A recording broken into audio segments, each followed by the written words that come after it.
हमारे व्यस्त जीवन में ईश्वर की आवाज़। हमारे जीवन का परम उद्देश्य मुक्ति है। मुक्ति पाना हमारे जीवन का परम लक्ष्य है।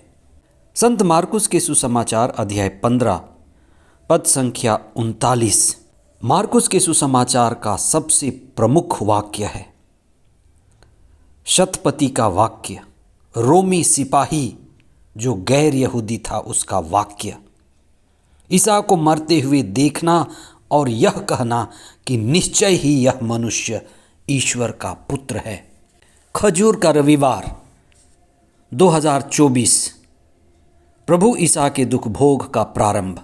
पहला पाठ नबी ईसायास का ग्रंथ अध्याय 50 पद संख्याएं 4 से 7 तक। दूसरा पाठ फिलिपियों के नाम संत पौलुस का पत्र अध्याय 2 पद संख्याएं 6 से 11 तक और संत मार्कुस का सुसमाचार अध्याय 14 पद संख्याएं 1 से 15 और 47 तक।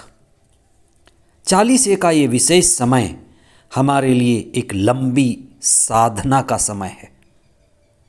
40 दिनों के लंबी साधना का समय, यह एक विशेष मौका है हम सभी के लिए। आध्यात्मिक प्रगति का विशेष अवसर है। इस समय हम अपनी सारी ऊर्जा को अपनी मुक्ति की दिशा में लगाते हैं। संसार से, शरीर से, मन से अपनी ऊर्जा आत्मा की ओर प्रवाहित करते हैं। हमारे जीवन का परम उद्देश्य ईश्वर को पाना है, मुक्ति पाना है। खजूर रविवार के साथ ही प्रभु ईसा के महादुख भोग का प्रारंभ शुरू हो जाता है।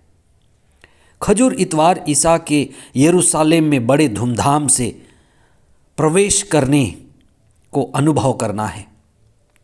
40 का आखिरी सप्ताह मानव जाति के मुक्ति इतिहास को जीने, अनुभव करने और आत्मा के द्वारा इस जीवंत मुक्ति इतिहास को मनन करने का समय है। खजूर रविवार से ही हम विशेष पाठों के द्वारा ईसा के महादुख भोग और उनकी मृत्यु पर चिंतन शुरू कर देते हैं। इस वर्ष संत मार्कुस रचित सुसमाचार द्वारा ईसा के दुख भोग व मृत्यु पर चिंतन किया जा रहा है। चिंतन के कुछ मुख्य बिंदु हैं जिन पर आप विशेष मनन करें और अपने जीवन के लिए शक्ति पाएं।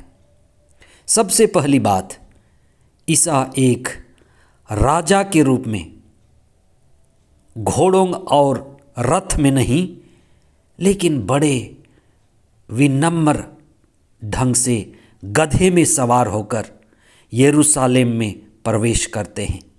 मुक्ति के मार्ग में सबसे बड़ी बाधा अहंकार है और मुक्ति पाने का काम अहंकार तोड़ने का काम है। ईसा का गधे पर सवार होना एक संकेत है कि हमें अहंकार को तोड़ना है। ईसा का क्रूस पर स्वयं को अर्पित करना, जिसके 2 रूप हैं, एक तो रोटी तोड़ने का और दूसरा शिष्यों के पैर धोने का। जो गुरु होकर भी शिष्यों को विनम्रता का पाठ पढ़ाते हैं। मुक्ति के मार्ग में अहंकार हटाना, अहंकार तोड़ना सबसे प्रमुख है और यही सुसमाचार भी है। संपूर्ण दुख भोग और मृत्यु की प्रक्रिया में अलग अलग लोगों की अलग अलग प्रतिक्रियाएं हैं। भीड़ जो ईसा के पास चंगाई के लिए आती थी, रोटी खाने के लिए आती थी, कई सारे चमत्कार देखने के लिए आती थी, उन्हें सब छोड़ करके उनके विरुद्ध हो जाते हैं। ईसा का अकेले होना, उनका बिल्कुल मौन हो जाना, ये हमारे जीवन के दुख भोग और पीड़ा का ही अनुभव है। जब हम अकेलेपन से गुजरते हैं, जीवन का सूनापन, जीवन का अधूरापन, ये हम सभी के जीवन में है, जो ईसा के क्रूस के मार्ग पर अनुभव किया जाता है। बाप बड़ा ना भैया, सबसे बड़ा रुपया। उसके सब शिष्य छोड़ देते हैं और यूदस, जिन पर ईसा ने बहुत भरोसा किया था, वह चंदे का पैसा रखता था, गुरु को ही बेच दिया। एक छोटी सी बुरी आदत उनके अंदर आई। वह चंदे का पैसा निकाल लेता था। धीरे धीरे यही बुराई इतनी बड़ी हो गई, वह इतना लालच में पड़ गया कि वह अपने गुरु को ही बेच डाला। बुराई कोई भी हो, छोटी से छोटी बुराई धीरे धीरे बड़ी हो जाती है। इसलिए जब बुराई छोटी है, उसी समय हमें कदम उठाना है कि हम उसको मिटाएं। सुसमाचार का मुख्य वाक्य, मार्कुस के सुसमाचार का सबसे मुख्य वाक्य अध्याय 15 पद संख्या 39 है, जहां एक रोमी सिपाही जो गैर यहूदी है, शतपति है, ईसा को मरते हुए देखता है और क्रूस के नीचे यह घोषित करता है कि निश्चय ही यह मनुष्य ईश्वर का पुत्र था।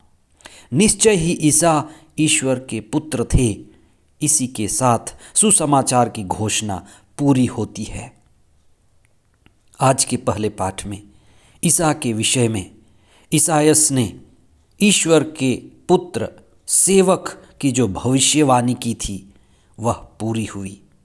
दूसरे पाठ में संत पौलुस कहते हैं कि ईसा जब भी कि ईश्वर के पुत्र थे, विनम्र बने, आज्ञाकारी बने और अपने जीवन को समर्पित किया।